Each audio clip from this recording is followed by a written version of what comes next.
खुदावंद यीशु मसीह की तब्दीली सूरत की ईद।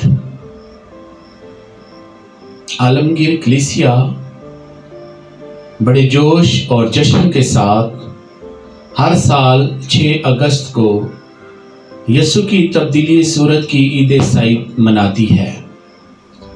खुदावंद यीशु मसीह की तब्दीली सूरत का वाक़या बिलतरतीब मुकद्दस मत्ती रसूल की मरफत लिखी गई अंजील उसका 17 बाब पहली 13 आयत, फिर मुकद्दस मरकस रसूल की मरफत लिखी गई अंजील उसके 9वें बाब की पहली 12 आयत में, और फिर मुकद्दस लूका रसूल की मरफत लिखी गई अंजील उसके 9वें बाब की 28वीं से 36वीं आयत में मुदर्ज है। ये वाक़या दर हकीकत हर ज़माने, हर उम्र और हर जगह के लोगों के लिए यीशु की मानत जलाली और खुदा की मानत नूरानी होने का पैगाम है। हर इंसान जानना चाहता है कि खुदा पर ईमान रखने, यीशु जैसा मिजाज अपनाने से हमें क्या मिलेगा, हम किस तरह के होंगे या कैसे होंगे। इन तमाम सवालों के जवाब में यीशु की तब्दीली सूरत का वाक़या हमारी रहनुमाई बड़ी वजाहत के साथ करता है। तब्दीली सूरत के वाक़या का मकसद क्या है? जैसा कि अनाजीले मुआफ़का मुकद्दस मत्ती 17 बाब पहली 13 आयत, फिर मरकस 9वें बाब की पहली 12 आयत, फिर मुकद्दस लूका की मरफत लिखी गई अंजील 9वें बाब की 28वीं से 36वीं आयत बड़े सुनहरे हरूफ में वाज़िया करती है कि तब्दीली सूरत के वाक़या का मकसद यीशु मसीह के आसमानी जलाल की झलक दिखाना और उसके करीबी शागिर्दों को उसकी असल पहचान करवाना था। और हम जो यीशु पर ईमान रखते हैं, हमें उसी जलाली और नूरानी रुतबा और मर्तबा पर पहुंचने के लिए आगाह करना है। खुदावंद यीशु मसीह की तब्दीली सूरत का वाक़या नूर का गहरा भेद है। इस वाक़या की रूहानी और ईमानी हमियत और अफादियत को उजागर करने के लिए मुकद्दस जॉन पॉल दोम ने पाक रोज़री की दुआ में खुदावंद यीशु मसीह की इलानिया ज़िंदगी से मुतल्लक नूर के 5 भेद मुतारफ करवाए, जिनमें से चौथा भेद पहाड़ पर यीशु की तब्दीली सूरत है। तब्दीली सूरत दरअसल यीशु की अलूहियत की एक हल्की झलक है जो मुजस्सम कलमा में भरपूरी के साथ मौजूद थी। इब्तिदा में कलमा था, कलमा खुदा के साथ था और कलमा खुदा था। यूहन्ना की अंजील 1 बाब पहली आयत। वो इंसान के रूप में मुजस्सम खुदा था। खुदावंद यीशु मसीह की तब्दीली सूरत तौरेत, सहाइफ अंबिया और अंजील मुकद्दस का यकजा होना जाहिर करता है। इस वाक़या में मूसा और इलियास की मौजूदगी और यीशु के साथ उनका बातें करना दर हकीकत मुकम्मल बाइबल मुकद्दस का एक जगह यानी एक होने का इजहार है। ये अहद अतीक और अहद जदीद का तसलसल और एक होने की अलामत है। दूसरे लफ्ज़ों में उनकी मौजूदगी की मुकम्मल बाइबल मुकद्दस की मौजूदगी है। जैसा कि मरकूम है, मैं सहाइफ अंबिया को मनसूख करने नहीं बल्कि पूरा करने आया हूँ। ये पुरानी शरीयत से नई शरीयत की तरफ इशारा है। यीशु शरीयत और सहाइफ अंबिया की तकमील है। खुदावंद यीशु मसीह की तब्दीली सूरत का वाक़या और 3 के अदद की तकरार। हम इस वाक़या में अदद 3 जो है उसकी तकरार देखते हैं, दोहराया जाता है।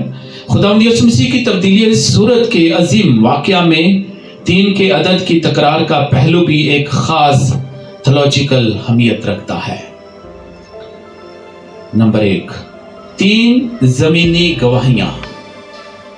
और 6 दिन के बाद यीशु पतरस और याकूब और उसके भाई यूहन्ना को साथ लेकर उन्हें एक ऊंचे पहाड़ पर अलग ले गया और उनके सामने उसकी सूरत बदल गई और उसका चेहरा सूरज की मानत चमका और उसकी पोशाक नूर की मानत सफेद हो गई।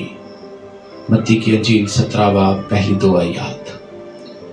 पतरस, याकूब और यूहन्ना कलीसिया के 3 सतून हैं। इन तीनों की मौजूदगी 3 गवाहों की मौजूदगी है। वो यीशु की जलाली व नूरानी सूरत के गवाह हैं। तब्दीली सूरत के पुरनूर और जलाली मंजर के ये तीनों गवाह मसीह की अजियत, मौत और जी उठने के भी गवाह हैं। नंबर 2, 3 आसमानी गवाहियां। पहले हमने 3 जमीनी गवाहियां देखी, अब 3 आसमानी गवाहियां सुनते हैं। और देखो, मूसा और इलियास उसके साथ बातें करते हुए उन्हें दिखाई दिए।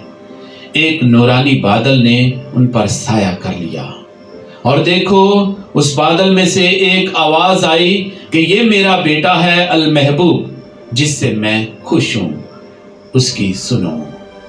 मत्ती की अंजील 17 बाब 3 से 5वीं आयत में इसका जिक्र है। फिर हम देखते हैं मूसा, इलियास और आसमान से आने वाली खुदा बाप की आवाज, तीनों आसमानी गवाहियां हैं जो इस बात पर जोर देती हैं कि यीशु मसीह खुदा का कद्दूस और उसका प्यारा बेटा है। अब हम तीसरा पॉइंट देखते हैं, 3 डेरे। पहले हमने देखा 3 जमीनी गवाहियां, फिर आसमानी 3 गवाहियां और अब 3 डेरे। तब पतरस ने यीशु से मुखातब होकर कहा, क्या खुदावंद, हमारा यहाँ रहना अच्छा है। अगर तेरी मर्जी हो तो मैं यहाँ 3 डेरे बनाऊं, एक तेरे लिए और एक मूसा के लिए और एक इलियास के लिए। मत्ती की अंजील 17 बाब 4 आयत। मुकद्दस पतरस यीशु की जलाली सूरत और पुरनूर मंजर देखकर वहीं ठहरने की ख्वाहिश करता है। मगर आसमान से आवाज आई कि ये मेरा प्यारा बेटा है, इसकी सुनो। मतलब ये है कि तुम्हें डेरों की जरूरत नहीं, क्योंकि खुदा का जलाल अज खुद तुम्हारा साया है। खुदा ही तुम्हारी पनाह और मोहकम किला है। तुम सिर्फ और सिर्फ यीशु की सुनो और किसी की नहीं। मत्ती की अंजील 17 बाब पहली आयत में यूं मरकूम है, और 6 दिन के बाद यीशु पतरस और याकूब और उसके भाई यूहन्ना को साथ लेकर उन्हें एक ऊंचे पहाड़ पर अलग ले गया। बाइबल मुकद्दस और कलीसियाई तालीमात के मुताबिक 6 का अदद नामुकम्मल है, जबकि 7 का अदद भरपूर कामलियत का अदद है। 6 दिन के बाद कामलियत की तरफ इशारा है।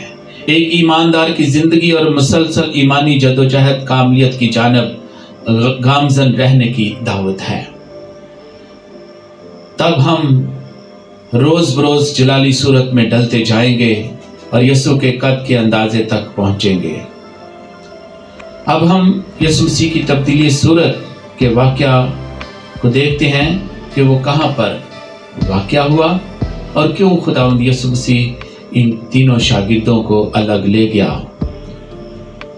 हम दुनिया में हैं लेकिन दुनिया के नहीं, इसलिए यीशु हमें अलग थलग ले जाता है। फिर यीशु ही हमारी पहचान बनता है, यीशु से ही हमारी शनाख्त होती है। यीशु का हमें चुनना, अलग करना और तरबियत करना ये जाहिर करता है कि हम इस दुनिया के नहीं। इसलिए हम दुनियादारी में ना पड़े बल्कि यीशु के साथ रहें। जब दुनिया से अलग यीशु के साथ हैं तो फिर यीशु के जलाली चेहरे का दीदार कर सकेंगे और हम भी उसी नूर की झलक से मुनव्वर होंगे। जब नूर का जलवा देख लेते हैं तो फिर वही डेरे लगाने और रहने की ख्वाहिश का इजहार करते हैं। हमारा यहाँ रहना अच्छा है। मत्ती की अंजील 17 बाब 4 आयत।